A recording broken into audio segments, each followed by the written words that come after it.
ക്രൈസ്തവ വിശ്വാസി ബൈബിളിലെ ഒരു ദൈവവചനം വീടിൻ്റെ മതിലിൽ എഴുതിയപ്പോൾ കുറച്ച് സംഘികൾ പോലീസിനെ കൊണ്ടത് മായ്പിച്ചു. സോഷ്യൽ മീഡിയയിൽ വലിയ തരംഗമായിട്ടുള്ളൊരു വചനഭാഗമാണിത്. ആ വചനം ഏതാണെന്ന് നമുക്കൊന്ന് നോക്കാം. വിശുദ്ധ പൗലോസ് ശ്ലീഹ കൊരിന്ത്യക്കാർക്ക് എഴുതിയ 1-ാമത്തെ ലേഖനം 6-ാം അധ്യായത്തിൽ നിന്ന് അസന്മാർഗികളും വിഗ്രഹാരാധകരും വ്യഭിചാരികളും സ്വർഗ്ഗഭോഗികളും കള്ളന്മാരും അത്യാഗ്രഹികളും മദ്യപന്മാരും പരദൂഷകരും കവർച്ചക്കാരും ദൈവരാജ്യം അവകാശമാക്കുകയില്ല. 6-ാം അധ്യായം 10-ാം വാക്യമാണ്. ഈ ഒരു വചനം മതിലിൽ എഴുതിയപ്പോൾ ഹിന്ദുക്കളായ സഹോദരങ്ങൾക്ക് വിഷമമായി.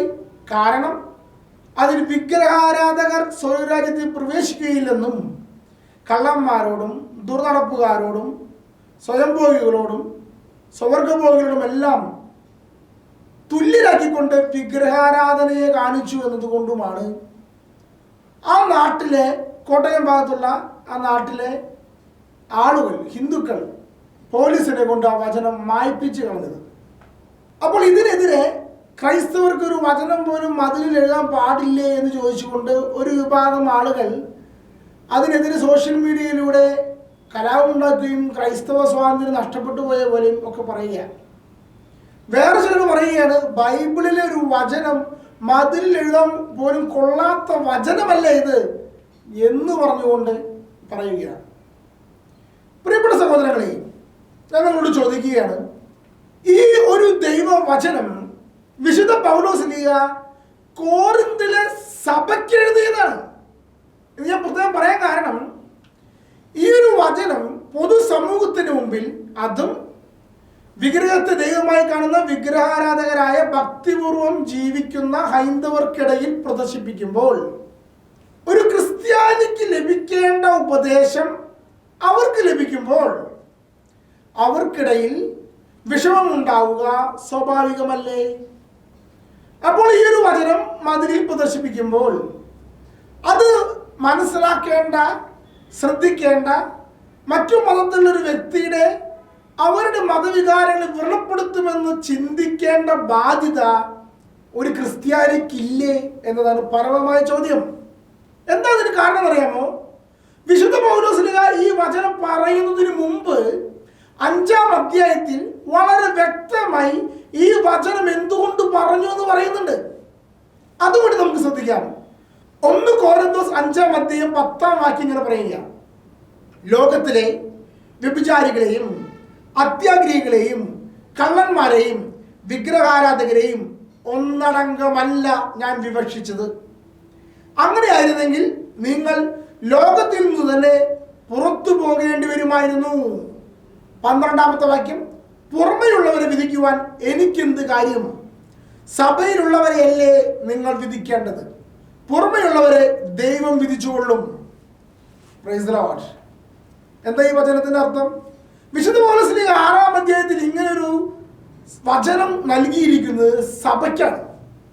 സഭയ്ക്ക് നൽകുക എന്ന് പറഞ്ഞു കഴിഞ്ഞാൽ ദൈവം ഒന്നേയുള്ളൂവെന്നും ആ ഏകദൈവത്തെയാണ് നാം ആരാധിക്കേണ്ടതെന്നും അത് പരിശുദ്ധ തൃത്വമാണെന്നും വളരെ വ്യക്തമായി ബോധ്യമുള്ള ഒരു ക്രിസ്ത്യാനി യേശുവിനെയും ഉപേക്ഷിച്ച് വിഗ്രഹത്തെ ആരാധിക്കാൻ പോയാൽ അവൻ സ്വർഗരാജ്യം അവകാശമാക്കുകയില്ല എന്ന് വളരെ വ്യക്തമായി പൗലോസ് ശ്ലീഹ വചനത്തിൽ പറഞ്ഞതാണ്.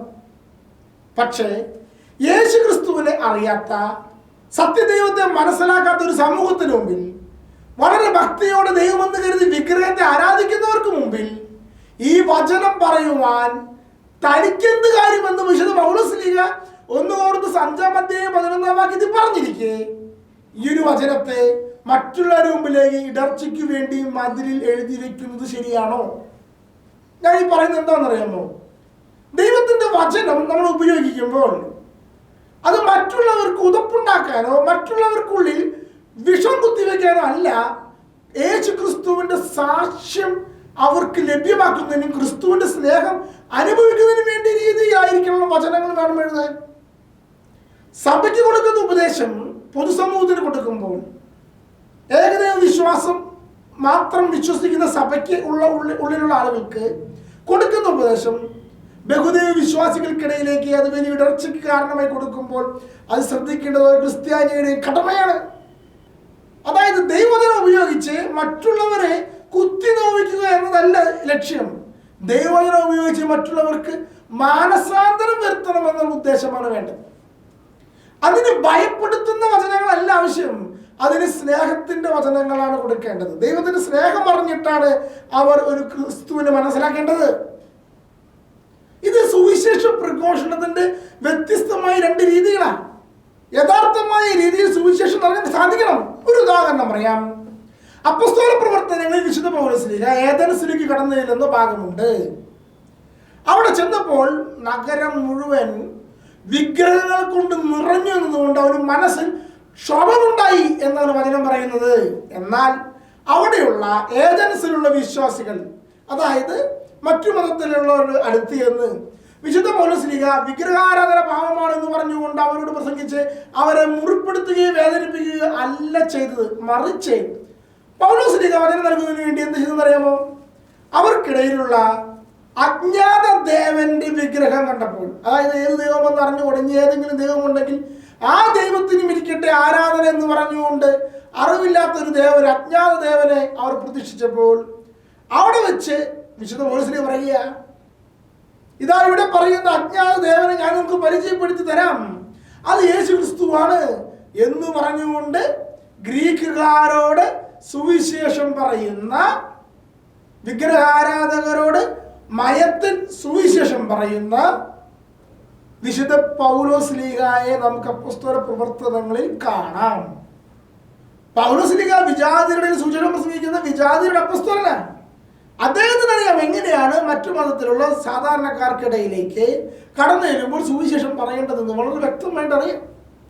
അദ്ദേഹം വളരെ വ്യക്തമായി ഇതിനുള്ള രീതികൾ അവതരിപ്പിച്ചിരിക്കുകയും എന്തിന് വിശുദ്ധ പൗലോസിന്റെ കൊരിന്തോസിലെ സഭയ്ക്ക്, പ്രത്യേകിച്ച് അസന്മാർഗികളായിരിക്കുന്ന വിഗ്രഹാരാധനയിലേക്ക് പെട്ടെന്ന് കടന്നു ചെല്ലുന്ന അങ്ങനത്തെ ദുർബലമായ ഒരു സഭയാണ് കൊരിന്തിലെ സഭ. പക്ഷെ ആത്മീയമായി അവർ വളർന്നവരുമാണ്. അതായത് ആത്മാവിന്റെ കാരിസം, വരദാനങ്ങൾ വളരെ അധികമുള്ള സഭയാണ്.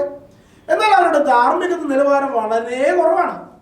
ഇങ്ങനെയുള്ള സഭയ്ക്ക് നൽകിയിരിക്കുന്ന ഉപദേശത്തിന് അതിൻ്റെ അർത്ഥത്തിൽ മനസ്സിലാക്കാതെ ആകാശത്ത് നിന്ന് പൊട്ടിയിറങ്ങിയ വചനം പോലെ മനസ്സിലാക്കിക്കൊണ്ട് ചുമരിൽ എഴുതി വെച്ച് മറ്റുള്ളവരുടെ മതങ്ങളിലുള്ള ആളുകളുടെ മനസ്സിനെ വിഷമിപ്പിക്കുന്ന രീതിയിൽ സുവിശേഷം പറയുന്നത് തെറ്റാണെന്നുള്ള വസ്തുത ക്രിസ്ത്യാനികൾ മനസ്സിലാക്കിയേ തീരൂ. സുവിശേഷം നൽകേണ്ടത് സത്യത്തിൽ സ്നേഹം പ്രസംഗിച്ചുകൊണ്ടായിരിക്കണം, അല്ലാതെ മുറിപ്പെടുത്തിക്കൊണ്ടോ വിഷമിപ്പിച്ചുകൊണ്ടോ ആയിരിക്കരുത്. ദൈവം നമ്മെ അനുഗ്രഹിക്കട്ടെ.